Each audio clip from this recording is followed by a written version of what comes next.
Oh, I can burn out really well on my own. Do everything would be nice though. I know. I was gonna ask you about the burnout because 15 years, we've been doing this similar amounts of time. I do wonder what your process is like, or how you recognize maybe when you're starting to get to a point where it's like, alarm bells going off. How do you balance that out?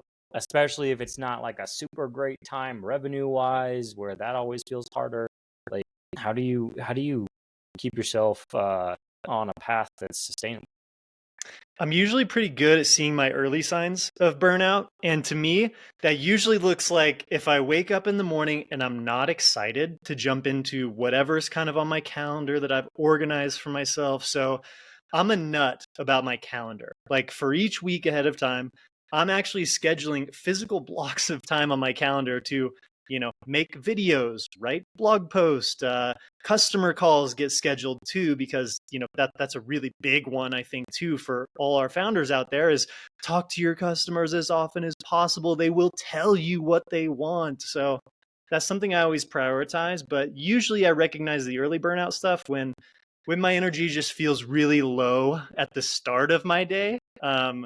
If it's by the end of the day, late afternoon, and I'm tired, that's usually kind of, to be expected for someone who's going pretty hard. But ultimately, if I'm waking up and I'm not excited to dive into what I'm, got on deck, that's a sign that I need to like take a few days, slow down if I can.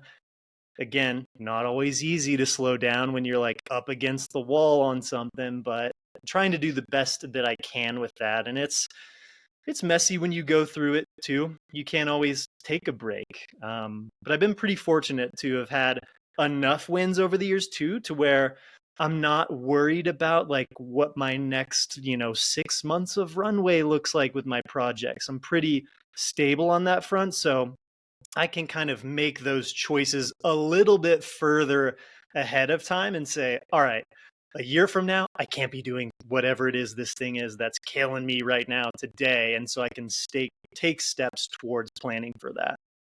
Yeah, that's a nice spot to be in, and I'm thinking about your diversification as you're talking there too. It's like I'm sure that helps because it's like if one part of the market's struggling, then you have another part of the market that can come back up and keep you in a place where it's not just this binary of like, like that example you gave of the credit card, where it's like I'm in one industry. If that industry is not doing well, then this is going to be a rough Yeah. go of it for me.